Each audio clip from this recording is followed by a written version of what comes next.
بسم اللہ الرحمن الرحیم وبہ نستعین انہ خیر ناصر ومعین وصلی اللہ علی محمد وآلہ الطاہرین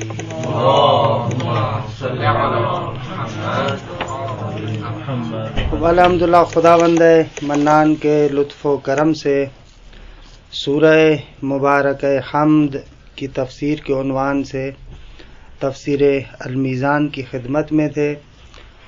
ابھی تک جو گفتگو ہوئی بسملہ یعنی بسم اللہ الرحمن الرحیم کے بارے میں چند مراحل میں گفتگو ہوئی.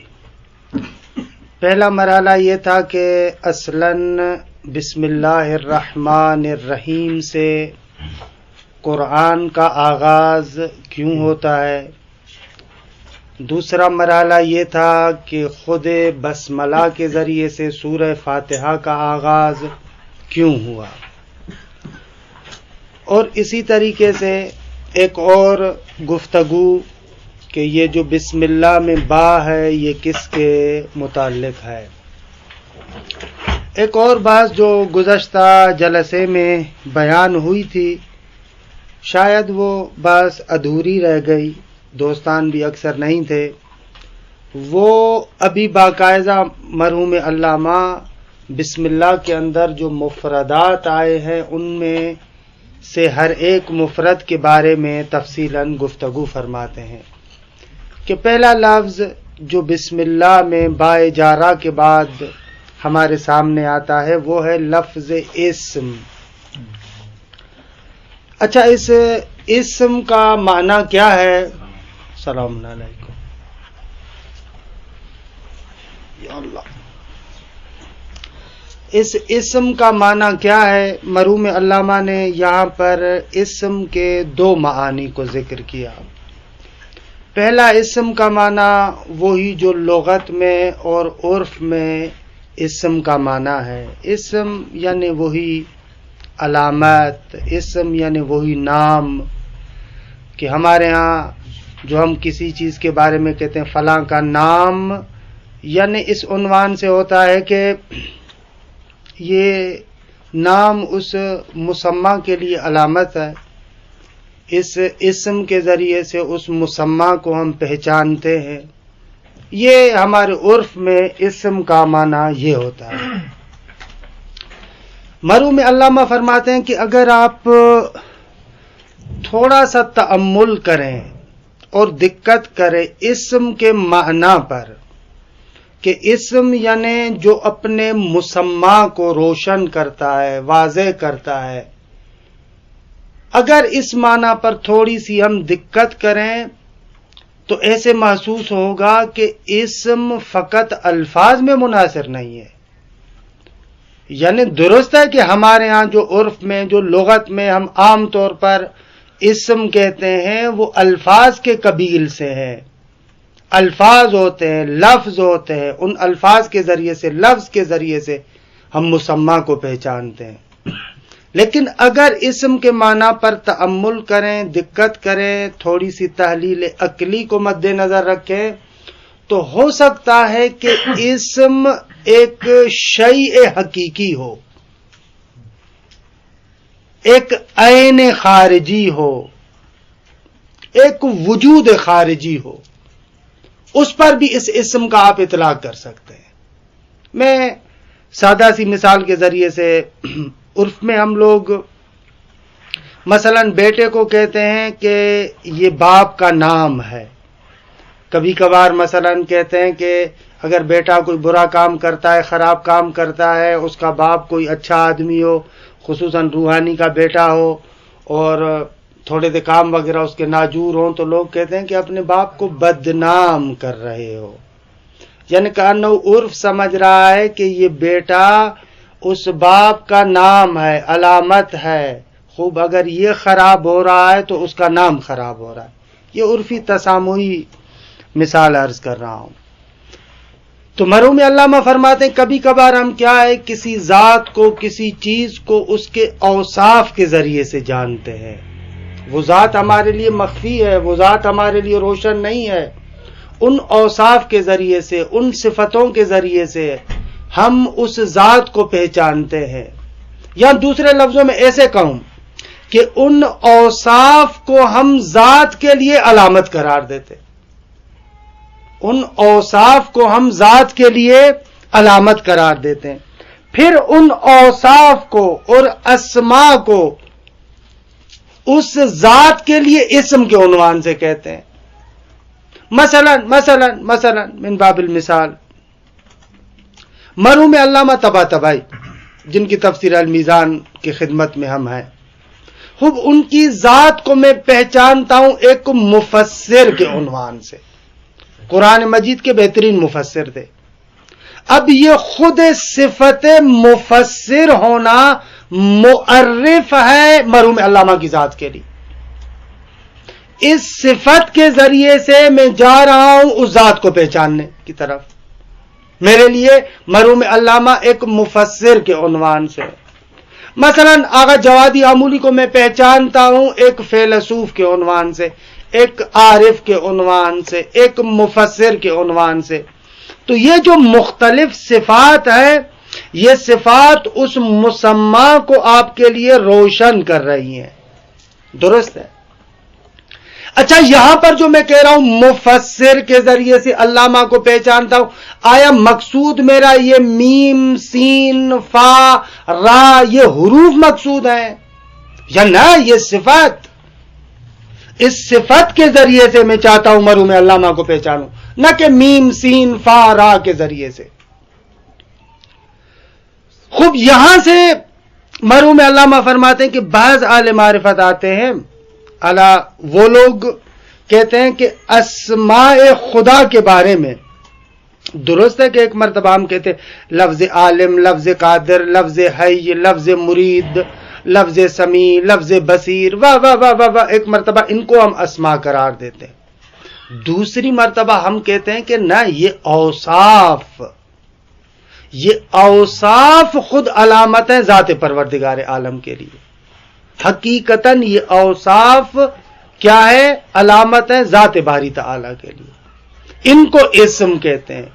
اور وہ جو الفاظ ہیں لفظ عالم، وہ اسم الاسم کی منزلت پر ہے. اس صفت کا نام رکھ رہا ہوں میں لفظ عالم کے ذریعے سے. اس معنی میں بھی لفظ اسم استعمال ہوتا ہے. اچھا، یہاں پر جیسا کہ گزشتہ جلسے میں بھی عرض کیا تھا کہ آغاز میں مرحوم علامہ کہتے ہیں کہ درست تحلیل عقلی کے ساتھ آپ اس معنی اسم کو اگر وسعت دینا چاہیں تو ان اعیان خارجیہ کے لیے بھی، حقائق خارجیہ کے لیے بھی، ان موجودات عینیہ کے لیے بھی آپ لفظ اسم استعمال کر سکتے ہیں. لیکن جب لغوی طور پر ہم عام طور پر لفظ اسم استعمال کرتے ہیں تو اس تحلیل عقلی کے ذریعے سے جس معنی تک پہنچتے ہیں اس معنی پر آپ تعمیل نہیں کریں گے، حمل نہیں کریں گے. یعنی عام طور پر جو لغت میں اسم کہتے ہیں ان کا مقصود یہ اسماء ہوتے، الفاظ ہوتے، نہ کہ وہ حقائق ہوتے ہیں. اچھا، یہاں سے جیسا کہ پہلے بھی عرض کیا تھا، ممکن ہے کوئی بندہ، اور کسی حد تک عبارت کا اشعار بھی ہے اس نقطے کی طرف، ممکن ہے کوئی بندہ آ کر کہے کہ مرحوم علامہ یہ کہنا چاہ رہے ہیں کہ پس قرآن مجید میں جو اسماء کی بات آتی ہے یا روایات کے اندر، متون دینیہ کے اندر اسماء کی بات آتی ہے، ان اسماء کو ان الفاظ پر حمل کرنا چاہیے. ممکن ہے کوئی بندہ یہ نتیجہ لے، کما ان کے عبارت بھی اس طرف مڑ رہی ہے، جیسے ابھی عبارت کو تھوڑا سا پڑھیں گے بھی صحیح، اسی طرف مڑتی ہے. لیکن قطعاً مرحوم علامہ کا مقصود یہ نہیں ہے. قطعاً مقصود یہ نہیں ہے کہ قرآن میں جہاں پر بھی لفظ اسم استعمال ہوا ہے حتماً اس کو اس لفظ پر حمل کرے. مانا نظر ہے کہ مثلا قرآن مجید میں آئے وَلِلَّهِ الْأَسْمَاءُ الْحُسْنَى، کہ اس سے مراد یعنی یہ خوبصورت الفاظ یا وہ حقائق یا وہ اوصاف. یہ جو ہم کہہ رہے ہیں وَلِلَّهِ الْأَسْمَاءُ الْحُسْنَى، اس سے مراد یعنی فقط اللہ کے لیے یہ خوبصورت لفظ ہے. یہ تو قطعاً کوئی نہیں کہتا. یا مثلا متون دینیا کے اندر بھی جو بہت ساری جگہوں پر اسماء کا لفظ استعمال آتا ہے، اسماء کا لفظ استعمال ہوتا ہے، مطلب علم آدم الاسماء کلھا، یعنی اللہ تبارک و تعالیٰ نے حضرت آدم کو یہ فقط خوبصورت خوبصورت الفاظ سکھا دیے تھے، یہ مراد لیں گے واقعہ. یا مثلا متون دینیا میں جو بہت سارے مقامات پر آپ دیکھتے ہیں کہ وَبِأَسْمَائِكَ الَّتِي مَلَأَتْ أَرْكَانُ كُلِّ شَيْءٍ، خوب اس سے مراد یعنی یہ الفاظ ہیں. یا مثلا اسم اعظم کے بارے میں جو بہت ساری روایات ہیں، خوب اس سے مراد آیا واقعا یہ لفظ ہے یا نہ، قطعاً یہ مقصود نہیں ہے. ایسے تو نہیں ہے کہ فقط جو ہے وہ کہ چند لغات کوئی بندہ یاد کر لے، تو مثلا جیسے ہمارے معاشرے میں ہوتا بھی ہے نا، اسم اعظم فلاں لفظ ہے، بھائی اس لفظ کو جو ہے وہ کیا ہے آپ دہراتے رہیں تو بس اسم اعظم آپ کو مل جائے گا. واقعا ایسے ہے نہ. مرحوم علامہ نے مفصل ایک مقام پر گفتگو کی ہے اسی آیت کے ذیل میں، وَلِلَّهِ الْأَسْمَاءُ الْحُسْنَى فَادْعُوهُ بِهَا، بہت ہی مفصل خوبصورت مباحث کو پیش کرتے ہیں، اسم اعظم کے بارے میں تفصیلی گفتگو کرتے ہیں. 4-5 مقامات پر مرحوم علامہ نے گفتگو کی ہے، جلد 6 میں ہے، جلد 8 میں ہے، جلد 15 میں ہے، اور اسی طریقے سے اور بھی بہت سارے مقامات پر ہے. یا مرحوم علامہ کے جو رسائل توحیدی ہیں ان میں جو اسماء کے بارے میں رسالہ ہے وہاں پر مفصل طریقے سے گفتگو کی ہے. 2 منٹ یہ تھوڑا سا میں اس بات کو پورا کروں پھر سوال کریں. تو پھر علامہ یہاں پر کیا کہنا چاہ رہے ہیں؟ میرے خیال میں جو یہاں پر مرحوم علامہ فرما رہے ہیں یعنی بلاخر کی آغاز ہے، اور اگر کسی مقام پر کوئی قرینہ نہ ہو کہ دوسرے حقائق وغیرہ مراد ہے، ایسی صورت میں اگر عمومی طور پر لفظ اسم استعمال ہوتا ہے تو اس کو معنی لغوی پر عمل کرنا چاہیے. اما اگر اس کے برخلاف قرائن وغیرہ موجود ہوں تو اس معنی پر بھی حمل کر سکتے ہیں. کو ابھی سوال آپ اگر کرنا چاہیں بسم اللہ. ابھی آپ نے اشارہ بھی کیا اور ہم روایت میں دیکھتے بھی ہیں دعا کی کتابوں میں مثلا امام فاتح وغیرہ میں کہ فلاں ذکر کرنے سے فلاں چیز حاصل ہو سکتی ہے یا فلاں مشکل دور ہو سکتی ہے. یہ قابل جنگ تو ہے لیکن اس کی وہ تشریح اصل تشریح آگا اس کی برحال کسی مقام پر انشاءاللہ آئے گی، لیکن فی الحال اجمالاً جو عرض کرنا چاہ رہا ہوں یہ بات درست ہے کہ یعنی وہ خود جو لفظ ہے وہ لفظ بھی اپنی جگہ پر اور اس لفظ کا تکرار بھی بہت زیادہ اہمیت رکھتا ہے. جیسے مرحوم علامہ فرماتے ہیں اس لفظ کا تکرار صحیح انسان کے اندر آہستہ آہستہ وہ استعداد پیدا کرتا ہے کہ تکوینی طور پر انسان خود ارتقا پیدا کرتا ہے، کہ ابھی ہم اس زبان کو بھی استعمال نہیں کرنا چاہ رہے، یعنی واقعاً اس اسم کی طرف ارتقا کرتا ہے تکوینی طریقے سے. لیکن یہ جو الفاظ کا تکرار ہے کسی حد تک انسان کے اندر وہ زمینہ فراہم کرتا ہے، یعنی ایک علت اعدادی کا کام دیتا ہے، علت اعدادی کا کام دیتا ہے آہستہ آہستہ. بھلے وہ بھی عبارت کا تھوڑا سا ٹکڑا پڑھ لوں، پڑھی تو تھی لیکن ربط بحث کے لیے تھوڑا سا دیکھیں کہ واقعی مرحوم علامہ بھی اس طریقے سے کہہ رہے ہیں یا ہم لوگ مرحوم علامہ پر ایسے ہی تھوپ رہے ہیں. خوب یہاں سے پڑھ رہا ہوں، اگرچہ پڑھی تھی گزشتہ لیکن سورت کے ساتھ. وَأَمَّا الْإِسْمُ بِمَعْنَى الذَّاتِ، دوسرا معنی جو ہے وَأَمَّا الْإِسْمُ بِمَعْنَى الذَّاتِ مَأْخُوذًا بِوَصْفٍ مِّنْ أَوْصَافِهِ فَهُوَ مِنَ الْأَعْيَانِ. پہلے کہا تھا نا وَأَمَّا الْإِسْمُ فَهُوَ اللَّفْظُ الدَّالُ عَلَى الْمُسَمَّى، اس کے بعد کہہ رہے ہیں کہ وَأَمَّا الْإِسْمُ بِمَعْنَى الذَّاتِ، کہ ایسی ذات کے مأخوذاً جس ذات کو اخذ کیا جائے بِوَصْفٍ مِّنْ أَوْصَافِهِ، یعنی دوسرے لفظوں میں اس ذات کو اس کے اوصاف اور کمالات میں سے ایک کمال کے آئینے میں دیکھے. مثلا عالم وہ ذات ہے لیکن میں اس ذات کو اس علم کے آئینے میں دیکھ رہا ہوں. قادر وہ ذات ہے لیکن اس ذات کو میں قدرت کے آئینے میں دیکھ رہا ہوں، یعنی اس ذات کو ایک وصف کے خاص آئینے میں دیکھ رہا ہوں. بہت زیادہ معنی فرق کرتا ہے. مثلا مرحوم علامہ طباطبائی ایک مرتبہ وہ استاد ہے آغا مصباح مرحوم کے، دوسری مرتبہ یہی مرحوم علامہ طباطبائی مثلا استاد ہیں آغا حسن زادہ آمولی کے. خوب ایک بندہ ظاہری تفسیر ان کے پاس پڑھ رہا ہے، ظاہری جو علوم مثلا حکمی ہے وہ پڑھ رہا ہے, برہان الشفا پڑھ رہا ہے, مثلا اس قسم کے علوم پڑھ رہا ہے, اور دوسری مرتبہ ایک بندہ ہے جو مرحوم علامہ کا شاگرد ہے سیر و سلوک میں, آغا حسن زادے آتے ہیں, ان سے سیر و سلوک کے مختلف چیزیں لیتے ہیں, تو آپ یہاں پر کہہ سکتے ہیں وہ علامہ جو استاد ہے آغا مصباح یزدی کے, وہ غیر از اونس کے جو استاد ہے آغا حسن زادے آمولی کے, کیونکہ یہاں پر اس ذات کو اس خاص کمال کے ساتھ دیکھ رہے, وہاں پر اسی ذات کو ایک اور کمال کے ساتھ دیکھ رہے. ایک لحاظ سے ایک ہی ہے, وہی مرحوم علامہ ہے, لیکن جو ان کے لیے ظاہر ہو رہا ہے وہ اور ہے, جو ان کے لیے ظاہر ہو رہا ہے وہ اور ہے. یہ جو اہل معرفت کی کبھی کبھار تعبیر ہے اور بہت خشن اور سخت قسم کی تعبیر بھی لگتی ہے, ان کا بھی مقصود یہی ہوتا ہے. کہتے ہیں وہ رب جو پیغمبر اکرم کا ہے وہ اور ہے جو وسیم کا رب ہے, وہ اور رب ہے جو وسیم کا رب ہے. یعنی پروردگار عالم ربوبیت کا جلوہ جس طریقے سے پیغمبر ختمی مرتبہ صلی اللہ علیہ وآلہ وسلم کے لیے کر رہا ہے, وہ والا جلوہ وسیم کے لیے نہیں ہے. گرچہ ذات وہی ہے, نہیں ان کے نعوذ باللہ دو خدا بنا رہے, دو رب بنا رہے. اس اعتبار سے یہ لوگ باقاعدہ یہ اہل معرفت کہتے ہیں کہ قرآن مجید میں بھی جو مختلف جگہوں پر اسما مختلف افراد کے لحاظ سے استعمال ہوتے ہیں تو ہر ایک کے لیے جدا گنا مانا دار ہے واقعہ.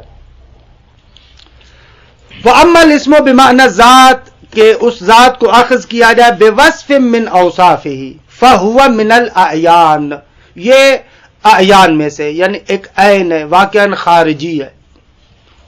لا من الالفاظ, یہ اسم عالم الفاظ سے نہیں ہے. وَهُوَ مُسَمَّى الْإِسْمِ بِالْمَعْنَى الْأَوَّلِ, اسم بمعنی اول کے لیے یہ اسم بمعنی دوم مسمى ہے. یعنی لفظ اسم جس پر پہلے مرحلے میں دلالت کر رہا ہے وہ عالم ہے, اور وہ خود عالم اسم ہے ذات کے لیے.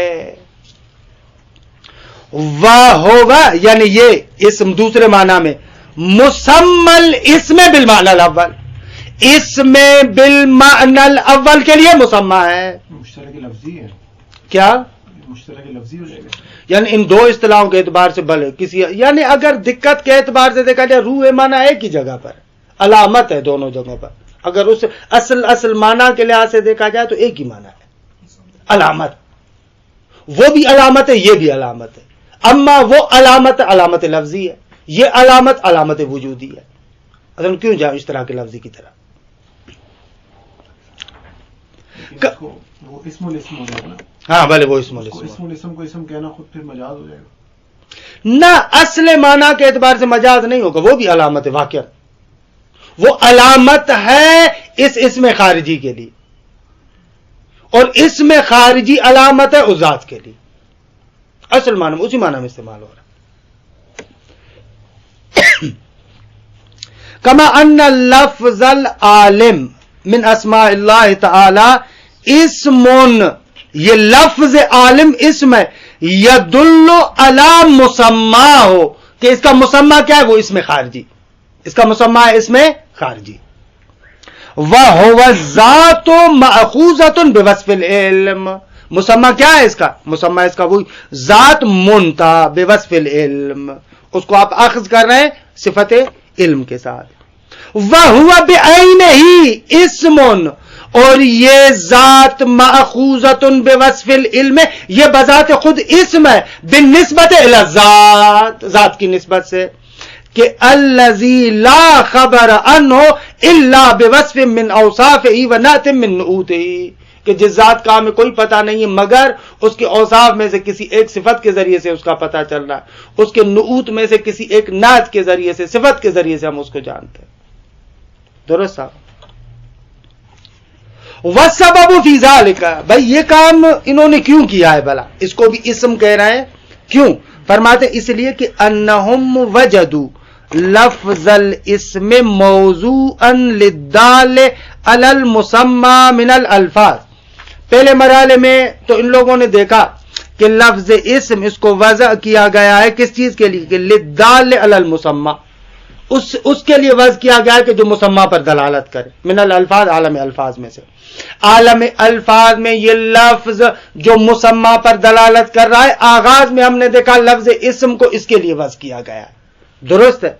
اس کو قید رکھا نا بشرط شیء لفظ ہونا نہ یہاں پر مصداق پہل، مثلا جیسے وہاں پر آتے مصباح، مثلا پہلی مرتبہ ان لوگوں نے مصباح دیکھا، چراغ، ایک مثلا کوئی ظرف کوئی بنا ہوا ہو، مثلا جو ہمارے یہاں تو پرانے زمانے میں بناتے تھے کہ مٹی وغیرہ کا ایک چھوٹی سی چیز ہوتی تھی، پیالی ٹائپ بناتے تھے، اس کے اندر مثلا تیل روغن بھی ڈالا، اس کے اندر مثلا روئی ڈالتے ہیں، پھر اس سے جلاتے ہیں. خوب شرط ہے نا، لیکن یہ تو کہہ رہے ہیں کہ نہ ایک منٹ، مثلا یہاں پر کیا اس کو بھی مصباح کہتے ہیں. آہستہ آہستہ آگے زمانہ چلا، دیکھا کہ بابا اس کی ضرورت نہیں ہے، ظرف کی ضرورت نہیں ہے، روئی کی ضرورت نہیں ہے، مصباح ہے. پھر آہستہ آہستہ آگے ایسے بڑھتا گیا.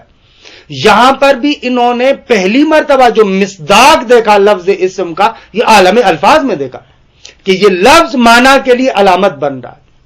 لیکن آیا واقعاً ان لوگوں نے اسم کے معنی میں اس لفظ ہونے کو بشرط شیء کے عنوان سے اخذ کیا؟ ان معلوم نہیں.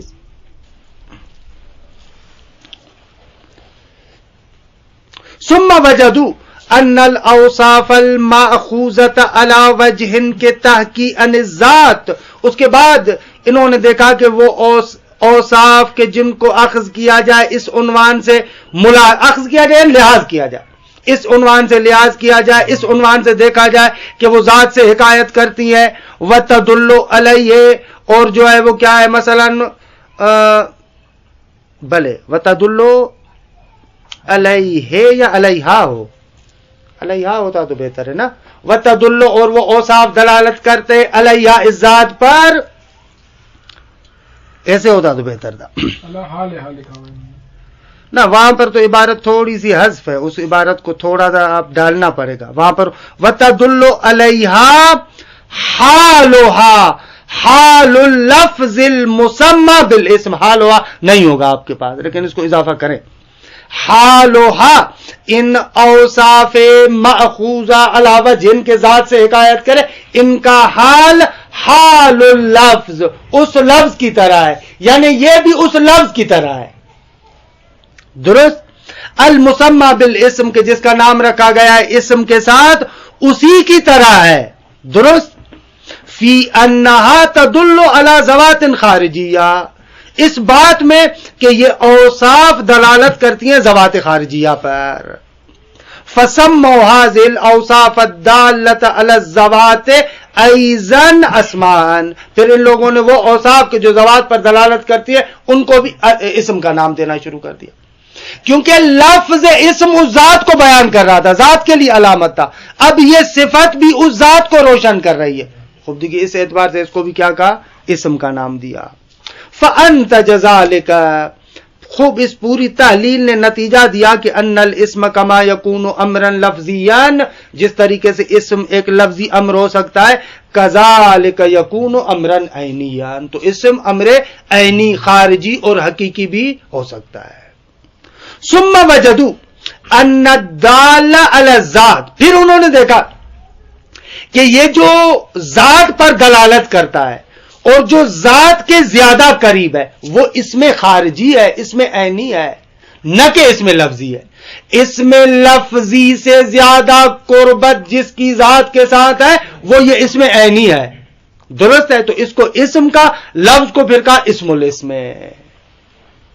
ثم وجدوا ان الدال علی الذات القریب منہ، فرماتے ہیں کہ وہ چیز جو ذات پر دلالت کرے اور جو اس کے قریب ہو، کیوں ذات کی طرف من ہو پلٹا رہے ہیں، ادھر بھی تدل علیہ ہے، کیا اس کی طرف مذکر کی ضمیر پلٹ سکتی ہے کیا ذات کی طرف؟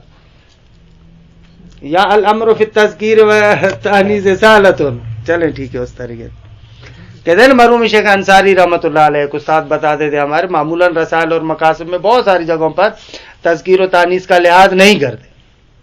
ان کے کسی شاگرد نے ان کو کہا کہ آغا یہ آپ مذکر و مؤنث اس کا لحاظ نہیں کرتے، اعلی زشت خوب نیز یہ مثل شما. تو انہوں نے جواب دیا الامر فی التذکیر والتأنیث سہلۃ، یعنی یہاں پر بھی غلط کہا، ہونا چاہیے تھا سہلٌ، کہا کہ الامر فی التذکیر والتأنیث سہلۃ. تو شاید اسی باب سے ہے دیکھیں یہاں پر بھی خیلی گیر نمی دیم. ثم وجدوا ان الدال علی الذات کے القریب منہ جو ذات کے قریب ہے هو الاسم بالمعنی الثانی المأخوذ بالتعلیل، وہ اسم دوسرے معنی کے اعتبار سے ہے جس کو آپ نے اس تعلیل عقلی کے ذریعے سے حاصل کیا ہے.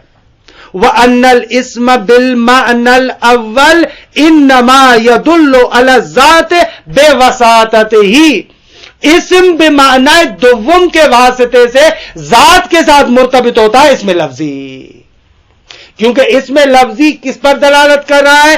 اسم خارجی پر، اور اسم خارجی دلالت کر رہا ہے ذات پر. وَلِذَلِكَ سَمَّوْا الَّذِي بِالْمَعْنَى الثَّانِي، اس کو نام دیا اسم کا، وَالَّذِي بِالْمَعْنَى الْأَوَّلِ اسم الاسم. وَلَكِنَّ هَذَا كُلُّهُ أَمْرٌ أَدَّى إِلَيْهِ التَّحْلِيلُ النَّظَرِي. لیکن اگر یہ پوری جو بات ہم کہہ رہے ہیں، یہ پوری کی پوری گفتگو وہ ہے جو تحلیل عقلی سے، نظری سے، تحلیل عقلی سے سمجھ میں آتی ہے. وَلَا يَنبَغِي أَن يُحْمَلَ عَلَى اللُّغَةِ، سزاوار نہیں ہے کہ اس کو لغت پر آپ تعمیل کریں.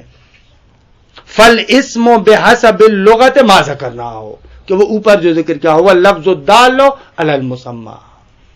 اچھا، اس عبارت سے بہت سارے لوگ، میں نے پہلے بھی عرض کیا تھا کہ نتیجہ لیتے ہیں کہ پس یہ جو قرآن میں اور دوسری تیسری جگہوں پر جو اسماء کا لفظ استعمال ہوا ہے اس کو حتماً معنی لغوی پر حمل کریں.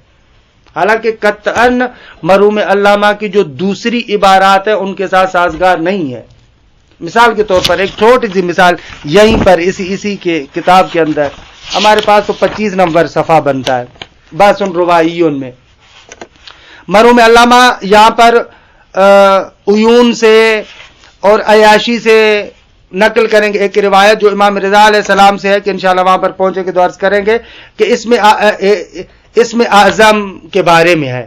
درست ہے کہ ان اسم اللہ الاعظم من ناظر العین الى بیاضها، یعنی ان اقرب الى اسم اللہ الاعظم، یہ بسم اللہ اسم اعظم سے اتنا قریب ہے کہ جتنی انسان کی جو آنکھ میں یہ کیا ہے، کیا کہتے ہیں اس کو اردو زبان،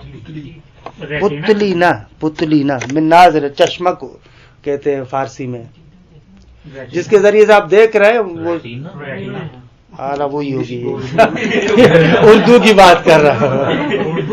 اردو والے بتا، ہاں پتلی کہتے، چلیں بھائی یہی ہے. تو اس سے زیادہ قریب ہے بسم اللہ، یعنی بسم اللہ اسم اعظم کے اتنا قریب ہے کہ یہ جو آنکھ کی پتلی آنکھ کے قریب ہے اس سے بھی زیادہ قریب تر ہے بسم اللہ اسم اعظم کے. تو یہاں پر مرحوم علامہ کیا کہتے ہیں؟ سیجی او معنی الروایہ فی الکلام علی الاسم الاعظم. وہاں پر جو 8 نمبر جلد میں ہے وہاں پر مرحوم علامہ اسی اسم اعظم کو حمل کرتے ہیں اسم عینی پر. یا مثلا یہ جو حضرت آدم کے بارے میں گفتگو ہوگی وہاں پر تو صریح طریقے سے کہہ رہے ہیں کہ آیت کے اندر خود اشارات اور کنایات موجود ہے کہ اسماء سے مراد الفاظ نہیں، حقائق عینیہ ہے. تو یہ جو مرحوم علامہ کی عبارت ہے اس کا معنی یہ ہوگا کہ اگر کسی جگہ پر کوئی قرینہ وغیرہ نہیں ہے تو آپ اس کو معنی لغوی پر حمل کریں گے. اب میں اس کا معنی یہ نہیں ہے کہ لفظ اسم قرآن میں جس جگہ پر بھی آئے اس کو آپ اس معنی لغوی پر حمل کریں، یہ نہیں کہنا چاہ رہے. خود یہاں سے پھر ایک پرانے نظام کی طرف بھی اشارہ کرتے ہیں، کہہ رہے ہیں کہ صدر اول میں ایک جھگڑا تھا کہ اسم عین مسمى ہے یا غیر مسمى ہے. بس یہ صدر اول میں کہہ رہے ہیں یہ بات دی کہ آج کل کے زمانے میں تو بالکل روشن ہو چکی ہے. بابا اگر اسم سے مراد لفظ اسم کہہ رہے ہو ان کے دیکھیں معلوم ہے غیر مسمى ہے، اور اگر اسم سے مراد اسم خارجی کہہ رہے ہو تو عین مسمى ہے. اچھا یہاں پر اس بات کی میں یہ عبارت کا ٹکڑا پڑھ لوں پھر ایک جملہ عرض کروں گا. وقد شاع النزاع بین المتکلمین فی الصدر الاول من الاسلام. کہتے ہیں کہ ایک نزاع متکلمین کے درمیان مشہور ہوا فی الصدر الاول من الاسلام، اسلام کے صدر اول میں. وہ نزاع کیا تھا؟ وقد شاع النزاع فی ان الاسم عین المسمى او غیرہ، آیا اسم عین مسمى ہے یا غیر مسمى ہے. وطالت المشاجرات فی، اختلافات دی کہ کوئی ادھر کوئی ادھر، ایسے لمبے چوڑے اختلافات ہیں. ولكن هذا النوع من المسائل قد اتضحت اليوم اتضاحا، لیکن یہ مسائل آج کل بالکل روشن ہو چکے، واضح ہو چکے، حتی یبلغ الى حد الضرورہ، بداہت کے درجے تک پہنچ چکے ہیں. ولا يجوز الاشتغال بها، خوب دیکھیے جائز نہیں ہے کہ جو مسائل اتنے روشن ہو چکے ہیں ان میں اپنا وقت ضائع کرے. بذکر ما قیل، انہوں نے کیا کہا، وما یقال فیہا، اور کیا کہا جا سکتا ہے نہ. اور اسی طریقے سے والعنایت بابطال ما هو الباطل، جو ان میں سے باطل ہے اس کو بیٹھ کر ہم باطل کریں. واحقاق ما هو الحق فیہا فالصفح عن ذلك اولا، لہذا بہتر ہے کہ اس سے ہم جو ہے وہ کیا ہے اعراض کریں، دیکھیں گزر جائے. جب ایک مسئلہ بالکل روشن ہو گیا تو پھر اس مسئلے سے گزرنا چاہیے، روشن شو دے دیجیے. ایک جملہ میں عرض کروں، بعد میں مرحوم علامہ جیسے دوسری بات میں وارد ہو رہے ہیں تو میں اس بات میں وارد ہو جاؤں. اسماء الہی کے بارے میں گفتگو خود ہمارے متون دینیہ کے اندر بہت ہی جسے کہے نا خوبصورت طریقے سے بیان ہوئی ہے. متون دینیہ سے مراد میری قرآن اور روایات ہے. متاسفانہ اسماء کی بحث ہمارے کلامی کتابوں میں منعکس نہیں ہوئی جس طریقے سے منعکس ہونے کا حق بنتا ہے. اس طریقے سے منعکس نہیں ہوئی جس طریقے سے کافی میں ہے، جس طریقے سے توحید صدوق میں ہے، جس طریقے سے قرآن مجید میں ہے. نہ، ہماری کلامی کتابیں، رسمی کتابیں، چاہے تجرید الاعتقاد کو آپ دیکھیں، چاہے مثلا بعد میں باب ہادی اشر کو دیکھیں، اس کی شروحات کو دیکھیں، وہاں پر جو گفتگو ہے اسماء الہی کے بارے میں اس طریقے سے نہیں ہے. ایک بعض پرانے زمانے میں متکلمین کے درمیان ہوئی عینیت اور زیادت کے عنوان سے کہ صفات خدا عین ذات ہیں یا زائد بر ذات ہیں، اس عنصر کو زیادہ مثلا مد نظر رکھا گیا اور اس جہت سے بحث ہوئی. بس ہم نے بحث کو یہاں پر آ کر روک دیا کہ اسماء الہی مثلا صفات خدا عین ذات ہے. پھر تقریباً کوشش کی کہ جو متون دینیہ کے اندر بھی روایات آئی ہیں ان کو بھی اسی مبنا کے ساتھ جوڑے. اسی طریقے سے ہم نے کیا. مثلا جیسے امیر المومنین کا جملہ ہے کہ کمال الاخلاص نفی الصفات ان ہو، اس کو ہم لے کر جاتے ہیں نفی الصفات ان ہو یعنی صفات زائد بر ذات. اس حد تک ہم نے بحث کی ہے، لیکن روایات کے اندر بحث اس سے گاڑی ہے، یعنی اس حد تک نہیں ہے. مثلا کافی کے اندر جیسے ایک باب مرحوم کلینی قرار دیتے ہیں باب حدوث الاسماء. اصلا اسی روایت کو کہ خوبصورت روایت ہے، 8ویں جلد میں مرحوم علامہ نے کافی کی روایت ہے اور سخت ترین روایت ہے. انصافاً اس روایت کے ذیل میں آپ جتنے شراح ہیں ان شراح کو اٹھا کر دیکھیں، حالانکہ جو ایک عرفانی جنبہ رکھتا ہے اس سے ہٹ کر بقایا کسی عام شارع کو آپ دیکھیں نا، وہ بندہ نہیں حل کر پاتا. پروردگار عالم نے پہلی مرتبہ مثلا 4 اسماء کو خلق کیا، تعبیر ہے اسماء کو خلق کیا. اور بقول حسن زادہ آمولی کے روایت کے جو الفاظ تھے ان میں ایک اسم مکنون تھا اور دوسرا اسم مثلا اللہ ہے، تبارک ہے، تعالی ہے. تو یہ 4 اسم دے، اللہ، تبارک اور تعالی. تو بہت سارے لوگوں نے سمجھا کہ وہ جو تبارک و تعالی ہے وہ جیسے ہم لوگ استعمال کرتے اللہ تبارک و تعالی، اس معنی میں ایک جملہ معترضہ کے عنوان سے ذکر کیا. نہ، تبارک جدا کرنا اسم، تعالی جدا کرنا اسم. لیکن میں عرض یہ کرنا چاہ رہا ہوں کہ یعنی کیا کہ اللہ یعنی اسم اللہ کو خلق کیا، یعنی کہ اسم اللہ مگر خلق شدہ نہیں ہے. خوب یہاں سے پتہ چل رہا ہے کہ ہمارے متون دینیہ کے اندر اور بھی بہت ساری روایات اس طریقے کی کہ مثلا فلاں اسم کے ساتھ آسمان قائم ہے، فلاں اسم کے ساتھ زمین قائم ہے، فلاں اسم کے ساتھ یہ قائم ہے، فلاں اسم کے ساتھ یہ قائم ہے. یا مثلا فلاں اسم کے ذریعے سے یہ ہوتا ہے، فلاں اسم کے ذریعے سے خدا یہ کرتا ہے، تو آیا واقعا ان سے مراد فقط اور فقط ہم لفظ لیں خالی؟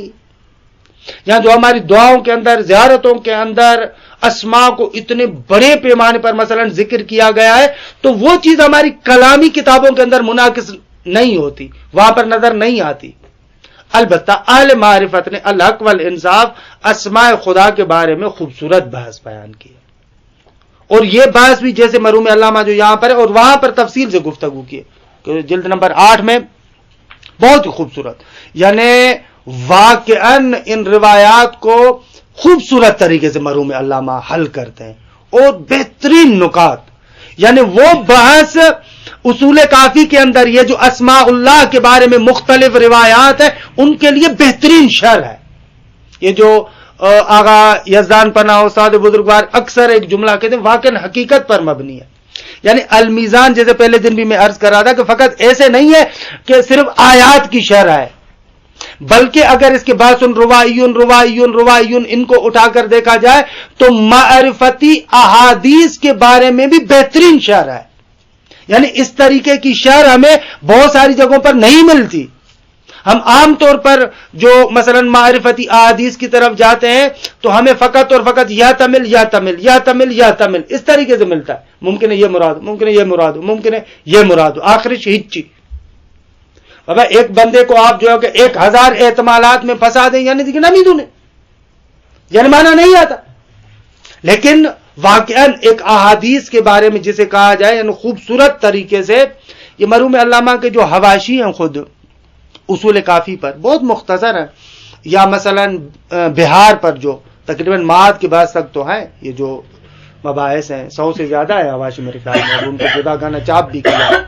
علامہ بہت یعنی مختصر لکھتے ہیں، یعنی 1 سطر کا حاشیہ ہے، 1.5 سطر کا حاشیہ، لیکن اس سطر کے اندر کوشش کرتے ہیں کہ مسئلے کو حل کریں۔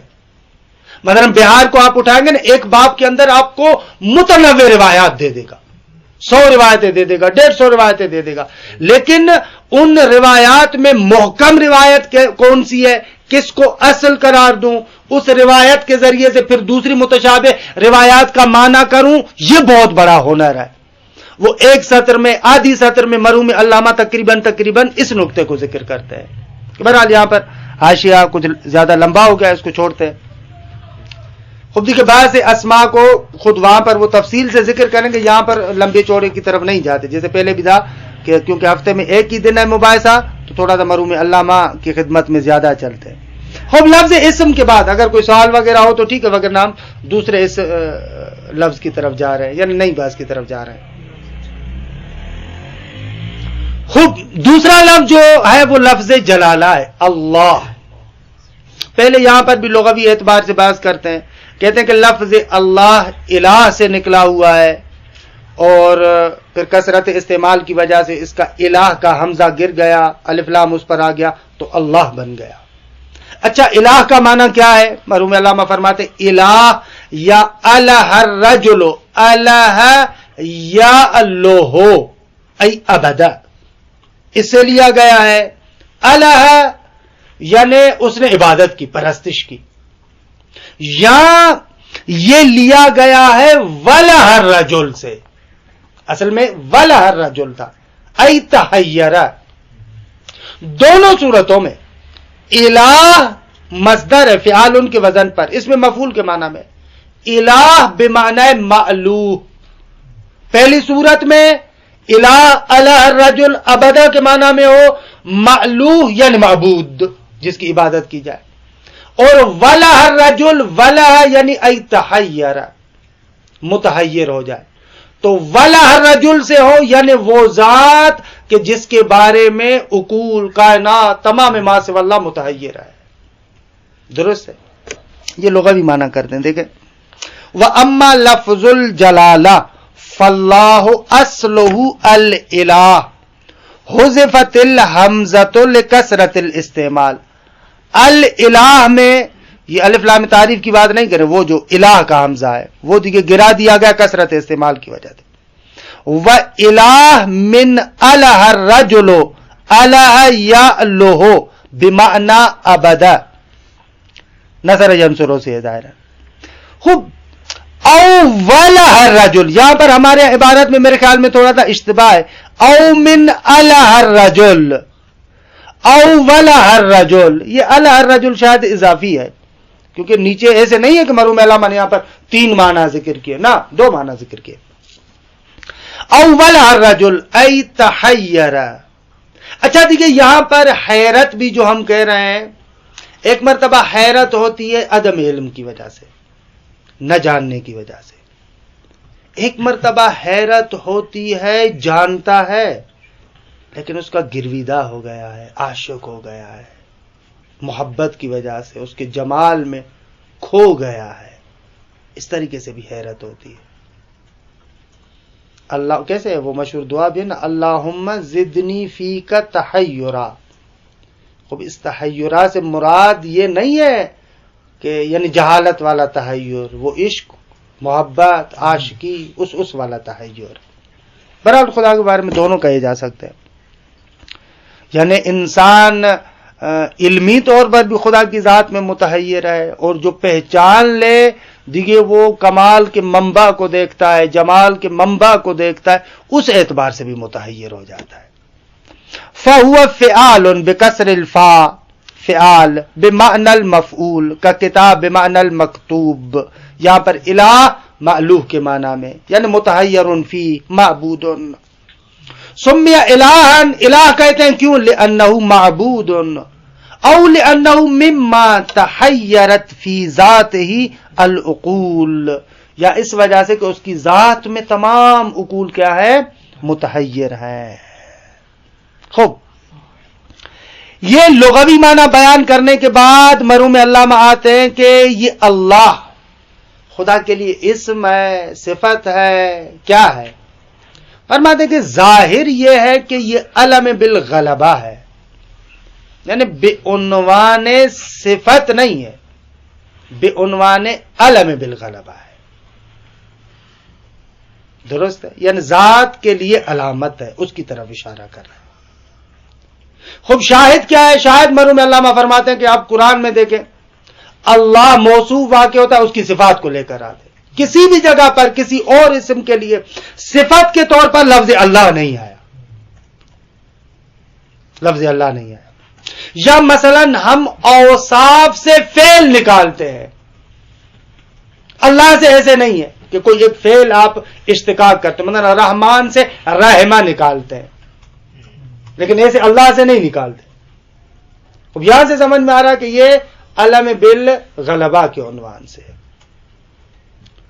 خوب اس کے بعد جو دوسرا پیراگراف ہے، چلے اس تک پہنچوں تو اس میں ایک اور معروف بحث کی طرف اشارہ کرتے ہیں 3 سطروں کے اندر، لیکن ایک پوری دنیا کو انہوں نے سمیٹا ہوا ہے. وظاہر انہ علم بالغلبہ، ظاہر یہ ہے کہ یہ لفظ اللہ جو ہے وہ کیا ہے؟ علم بالغلبہ ہے. وَقَدْ كَانَ مُسْتَعْمَلًا دَائِرًا فِي الْأَلْسُنِ قبل نزول القرآن. یہ لفظ اللہ زبانوں پر جاری تھا، قرآن کے نزول سے پہلے بھی استعمال شدہ تھا، استعمال ہوتا تھا. وقد كان مستعملا دائرا في الألسن قبل نزول القرآن يعرفه العرب الجاہلی، اور عرب جاہلی بھی اس کو پہچانتے تھے، جانتے تھے. دیگے کما یشعر به قوله تعالی، جس طریقے سے اس علم بالغلبہ کا اشعار پایا جاتا ہے اس قول خدا نے متعال میں، ان دونوں آیتوں میں. اب یہاں پر مترجم جو فارسی والا ہے وہ دوسری وادی میں چلا گیا، یہاں پر اتنا مزیدار ترجمہ نہیں کیا انہوں نے اس کا، دوسری وادی میں چلا گیا. یہ جو آیت، یہ جو مرحوم علامہ ذکر کریں نا کما یشعر بہ، یعنی اس علم بالغلبہ کے لیے اشعار ہے اس قول خدا نے متعال میں اور اس قول خدا نے متعال میں. اس علم بالغلبہ کے لیے اشعار کی بات کر رہا ہے، نہ کہ اس بات کے لیے اشعار ہے کہ وہ لوگ قرآن کے نزول سے بھی پہلے لفظ اللہ کو جانتے تھے. اس کے لیے تو صراحت ہے، اس کے لیے تو اشعار نہیں، اس کے لیے تو صراحت ہے. وَلَئِن سَأَلْتَهُمْ مَنْ خَلَقَهُمْ لَيَقُولُنَّ اللَّهُ، تو وہ حتمن کہیں گے اللہ. ان سے پوچھو کہ تم لوگوں کا خالق کون ہے, وہ ضرور بضرور کیا کہیں گے؟ اللہ. یعنی ایک ذات کو معرفی کر رہے ہیں. یہ اللہ اس ذات کی طرف اشارے کے عنوان سے کہ یہ یعنی اس اللہ کو علم کے عنوان سے, نام کے عنوان سے. اس میں بھی اشارہ نہیں نا, اس میں بھی تو واضح ہے بالکل. صراحت نہیں ہے کہ وہ نہ یہاں پر لفظ اللہ استعمال ہوا, آیا بے عنوان ذات یا بے عنوان صفت انہوں نے استعمال کیا, ان صراحت کے نہیں. ظہور تو یہی ظہور کیونکہ رحمان بھی استعمال کیا کفار. ہاں تو رحمان تو اس سے پتا چل پر ظہور نہیں ہوا نا, اشعار صحیح کہہ رہے ہیں نا. آگے جوادی عامری صاحب کے دونوں لفظ کو جانتے تھے, رحمان اور اللہ. بھلے اس کے علاوہ یعنی کسی کو نہیں بے عنوان اسم, اس لفظ سے سمجھ میں آ رہا ہے. خوب اللہ عالم اگر سمجھ میں آ تو بھی ٹھیک ہے, دیکھیے غلی مشکل ہی نہ دار, لیکن حد عقل اشعار تو ہے, اشعار کی حد تک تو قطعا ماننا پڑے گا. وقوله تعالی فقالوا هذا لله بزعمهم وهذا لشركائنا, یا اس آیت کریمہ میں بھی کہ مثلا وہ اگر کسی چیز کو کاٹتے یا مثلا ذبح وغیرہ کرتے تو کہتے کہ مثلا یہ اللہ کے لیے ہے اور یہ ہمارے دوسرے شرکاء کے لیے. ہمارے دوسرے شرکاء یعنی نہ کہ یہ لوگ, بلکہ ان لوگوں نے جو شرکاء خدا کے بنائے ہوئے ہیں ان کے لیے.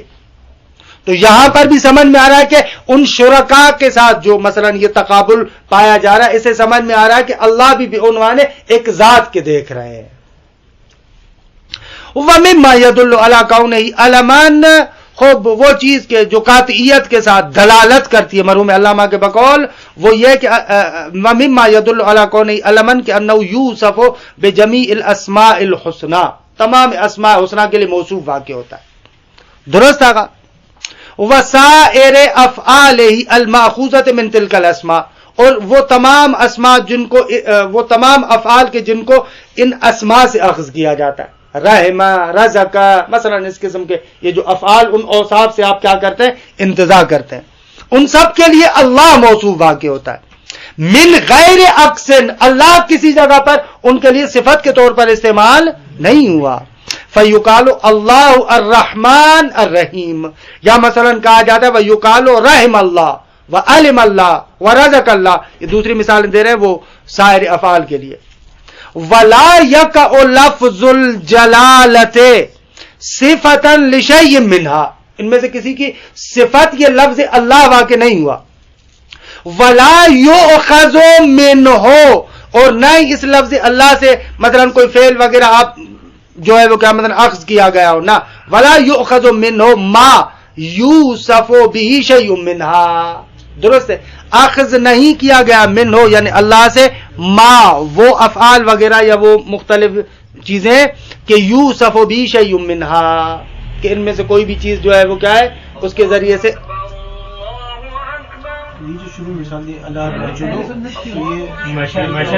کہ ابتدا میں ایسے یعنی اصل ریشہ وہ ہے, لیکن بعد میں یہ تبھی تعبیر کی نا علم بالغلبہ بن گیا. علم بالغلبہ فعل تو نہیں بنا نا, لفظ اللہ بنا, لفظ اللہ بنا. تو وہ کہہ رہے جب علم بالغلبہ بنا تو اس علم بالغلبہ والی معنی سے فعل نہیں لیا گیا اس عنوان سے. وقت ہمارا تمام ہو گیا ظاہر ہے.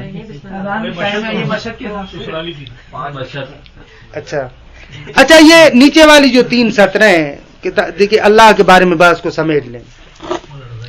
ایک بات کی طرح مرحوم علامہ یہاں پر ناظر ہیں, یہ بھی اہل معرفت کی بات ہے. اہل معرفت کے یہاں کہتے ہیں کہ اللہ دوتا داری, ایک اللہ وصفی ہے, ایک اللہ وصفی ہے اور ایک اللہ ذاتی ہے. اچھا اللہ ذاتی سے بلکہ اہل معرفت کی تھوڑی آپ بھی زیادہ تر استعمال کرتے ہیں. اللہ ذاتی یعنی جو علم ہے ذات کے لیے, درست ہے. دوسری مرتبہ جو مثلا باب عادیہ شر میں بھی ہم پڑھتے ہیں, دوسری تیسری جگہوں پر بھی پڑھتے ہیں, اللہ کہتے ہیں یعنی ذات مستجمع لجمیع الصفات. یہ باب عادیہ شر میں بھی ہمیں پڑھاتے ہیں, یعنی ایسی ذات کے جو تمام اوصاف کی جامع ہے. یعنی دیکھیں اللہ ذاتی میں ہم کہتے ہیں کہ یہ فقط مشعر ہے اس ذات کے لیے, اس ذات کی طرف اشعار کرتا ہے اور ذات کے لیے علامت ہے. یہ دوسرا معنی جو ہم کر رہے ہیں جس کو اللہ وصفی کہتے ہیں، اس میں ہم لفظ اللہ کے لیے ایک ایسی ذات کو معرفی کرنا چاہتے ہیں کہ جس کے اندر یہ تمام اوصاف پائے جاتے ہیں. دو معنی میں دو جہت میں. ایک منٹ میں اس بات کو بیان کروں. مثلا جامع جمیع صفات یعنی کیا؟ یعنی اس طریقے سے مثلا اگر آپ کہتے ہیں کہ رحمان یوں کر رہا ہے، رحیم یوں کر رہا ہے، تو ان تمام موارد میں اللہ بھی حضور رکھتا ہے. یعنی یہ رحمان اسی اللہ کی ایک صفت ہے، اسی اللہ کا ظہور ہے، اسی اللہ کا جلوہ ہے. رحیم اسی اللہ کا جلوہ ہے، رزاق اسی اللہ کا جلوہ ہے. یعنی اللہ تبارک و تعالیٰ کو اس اسم مبارک کو ہم کہتے ہیں ایسی ذات جو مستجمع ہے ان تمام اوصاف کی. یعنی دوسرے لفظوں میں لفظ اللہ کے ساتھ اس مجمع اوصاف کی طرف اشارہ کرنا چاہتے ہیں. ایک مرتبہ ایسے ہے، دوسری مرتبہ کہتے ہیں کہ نہ، میں ناظر اس طرف نہیں ہوں کہ یہ ذات مجمع اوصاف ہے یا نہیں ہے، وہ تو ہے ہی، لیکن اللہ سے یہ نہیں کہنا چاہ رہا ایسی ذات جو مجمع اوصاف ہے. لفظ اللہ کے ساتھ فقط اس ذات کی طرف اشارہ کرنا چاہتا ہوں، اگرچہ حقیقت میں وہ ذات مجمع اوصاف بھی ہے. بس دو لحاظ ہوئے. ایک مرتبہ لفظ اللہ کو آپ فقط نمائندہ بنا رہے، علامت بنا رہے اس ذات کے لیے، اس کو یہ اہل معرفت کہتے ہیں اللہ ذاتی. دوسری مرتبہ کہتے ہیں اللہ وصفی، یعنی لفظ اللہ کے ساتھ اصلاً یہ تأثر دینا چاہ رہا ہوں، یہ بیان کرنا چاہ رہا ہوں، یہ بیان کیا جا رہا ہے کہ ایسی ذات جس کے اندر یہ سارے اوصاف ہیں. خود مرحوم علامہ فرماتے ہیں کہ جب ہم لفظ اللہ کہتے ہیں تو ہمارا کون سا مقصود ہوتا ہے، کیا لحاظ ہوتا ہے، کیا لحاظ کرنا چاہتے ہیں؟ آیا یہ لحاظ کرنا چاہ رہے ہیں وہ ذات جو مجمع اوصاف ہے اور لفظ اللہ کی طرف اس مجمع اوصاف کی طرف اشارہ کرنا چاہ رہا ہوں، یا لفظ اللہ کے ذریعے سے اس ذات کی طرف اشارہ کرنا چاہتا ہوں؟ کیا کہنا چاہتا ہوں میں؟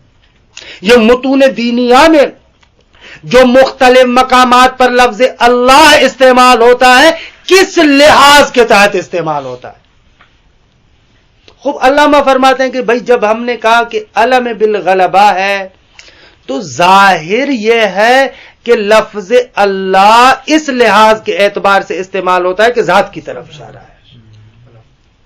وہ جو دوسرے معانی اس کے اندر اشراب کرتے ہیں آپ، درست ہے کہ خدا مجمع تمام اوصاف جمیلہ ہے، تمام کمالات اس کی ذات کے اندر ہے، لیکن لفظ اللہ سے اس کی طرف اشارہ نہیں کرنا چاہ رہا. یعنی جو رائج ہے کہ مستجمع جمیع صفات یہ علامہ کی نظر میں صحیح نہیں ہے. یہ نہیں کہہ رہا میں، نہیں یعنی اس عبارت میں کہہ رہے ہیں کہ معمولاً جو لفظ اللہ کہتے ہیں وہ اشارہ ذات کی طرف ہوتا ہے. لیکن آیا اس سے آیا نتیجہ یہ لیں کہ وہ معنی غلط ہے؟ نہ، یہ نہیں کہنا چاہ رہے. لیکن معنی اولی کو یہ کہ اس کی ذات کو، یعنی لغت کے اعتبار سے، جیسے علامہ کا اپنے مقدمے میں بھی زور ہے نا، لفظ کا استظہار کرے، لغت کے اعتبار سے چلے تو اس لفظ اللہ کو اس پر حمل کرنا چاہیے. لیکن شروع میں انہوں نے کہا کہ یہاں پر فعال معبود کے معنوں میں، تو وہاں سے تو لگ رہا ہے صفت کی طرف رخ کر رہے نہ کہ ذات کی طرف. لیکن بعد میں علم بالغلبہ بن گیا نا، غلبہ ہمین کے گفتی، لہذا اب وہ کہہ رہے ہیں. مگر یہ کہ آپ کہیں کہ فقط اس بلے نام کی حد تک اس معبودیت کی طرف اشعار ہے، اما نہ تمام اوصاف کی طرف. ہاں بھلے اس کو تو مان رہے، اس کو تو مان رہے، ذات کے اس میں اشعار یہ معبودیت والا ہو، لیکن وہاں پر جو کہہ رہے مستجمع جمیع صفات ان دی گیا، یعنی اس حد تک جو یہاں پر جو ہم دیکھ رہے ہیں اس بیان کے اعتبار سے اللہ کا جو ہم لفظ استعمال کریں علم بالغلبہ کو مد نظر رکھتے ہوئے وہ اللہ ذاتی ہے، نہ اللہ وصفی. اللہ وصفی یعنی جو مجمع تمام اوصاف ہوں. لیکن آیا جیسے استاد یزدان پناہ بھی کہتے ہیں کہ آیا واقعاً متون دینیہ کے اندر قرآن مجید کی آیات میں جہاں پر لفظ اللہ آتا ہے حتماً وہاں پر مقصود آیا اللہ ذاتی ہے، اللہ وصفی نہیں ہے؟ نہ، ضروری نہیں ہے، بلکہ اس کے ملتزم خود مرحوم علامہ خود بھی نہیں ہے. بعض مقامات پر آ کر خود لفظ اللہ کو وہاں پر صراحت سے بیان کرتے ہیں کہ انجا مقصود اللہ ذاتی نہیں، اللہ وصفی ہے. تو ہو سکتے ہیں دونوں معنی مراد ہو سکتے ہیں مختلف مقامات پر. وَلَمَّا كَانَ وُجُودُهُ سُبْحَانَهُ کہ وَهُوَ إِلَٰهُ كُلِّ شَيْءٍ کہ یہاں پر عبارت کی ترتیب بالکل گندی کی ہے. درست ہے. وَلَمَّا كَانَ وُجُودُهُ يَهْدِي ایسے ہے عبارت. اور کیونکہ پروردگار عالم کا وجود کہ وَهُوَ إِلَٰهُ كُلِّ شَيْءٍ کہ خدا یعنی جو تمام چیزوں کا مألوہ ہے معبود ہے یہ وجود پروردگار عالم کیونکہ الہ ہے معبود ہے. جب معبود ہے تو اس کے اندر تمام اوصاف کمالی ہوں گے. خود معبودیت کے معنی سے اگر تھوڑا سا انسان تحلیل کرے معبود حقیقی وہی بنتا ہے جو خالق بھی ہو. معبود حقیقی وہی بنتا ہے جو رب بھی ہو. معبود حقیقی وہی بنتا ہے جو رازق بھی ہو. تو کہہ رہے کیونکہ وجود باری تعالی جو کہ تمام چیزوں کے لیے الہ ہے یہدی الہ اتصاف ہی بجمیع الصفات الکمالیہ خود وجود باری تعالی ہدایت کرتا ہے کہ وہ متصف ہے تمام صفات کمالیہ کے ساتھ. تو کانت الجمیع مدلولا علیہ بالالتزام تو تمام اوصاف پر دلالت التزامی کے ساتھ ہو جائے گی. یہ بھی نہیں ہونا چاہیے ایک نسخے میں نہیں بھی ہے. کانت الجمیع مدلولا علیہ بالالتزام ایسے وہ ہاتھ زیادہ اضافی کر دیا تھا نا تو اس کو کینسل کرنے کے لیے ان خوب ہے. وصح ما قیل اور ممکن ہو جائے گا صحیح ہو جائے گا یہ جو کہا جاتا ہے کہ ان لفظ الجلالت اسم للذات الواجب الوجود کہ المستجمع لجمیع صفات الکمال اس دلالت التزامی کو مد نظر رکھا جائے درست ہو جائے گا. وَإِلَّا وگرنہ اگر اصل معنی کے اعتبار سے دیکھا جائے وَإِلَّا فَهُوَ عَلَمٌ بِالْغَلَبَةِ لم تعمل فيه عنایة غیر ما يدل علیہ مادة الہ وگرنہ علم بالغلبہ کو مد نظر رکھے تو اس کے اندر عنایت زائد کو مد نظر نہیں رکھا گیا سوائے اس کی کہ جو لفظ الہ جس کی طرف اشعار کرتا ہے. اب یہ لفظ اللہ کے بارے میں یہاں پر گفتگو تمام ہوتی ہے کہ وقت بھی ہمارا شاید گزر جائے گا. اس کے بعد دو صفتوں کے بارے میں گفتگو ہے لفظ صفت رحمان اور رحیم کے بارے میں ہے تو پڑھ لو اس کو. جب بھی بسم اللہ اسی تعریف کے ساتھ آئے گا. اگر اس تعریف پہ کانے رہے علامہ کی بات کو اگر قبول کرے معرفت یعنی جہاں بھی بسم اللہ ہے صرف بسم اللہ اول ہی نہ کلن. البتہ خود یہ جو ہم بسم اللہ کی بات ختم ہو جائے تو شاید امام کو بھی دیکھیے گا اس میں آداب الصلاۃ میں ان کا رجحان زیادہ ہے کہ یہاں پر اللہ اللہ وصفی ہے نہ اللہ اللہ ذات ہے اس طرف جاتے ہیں. اچھا اگر 10 منٹ ہے اگر آپ میں حوصلہ ہو تو پھر میں کروں یہاں بس کافی ہے بغیر اس کے یعنی بدون تعارض ہو جائے گا. چلو رحمان اور رحیم کی بات ہے ٹھیک ہے کافی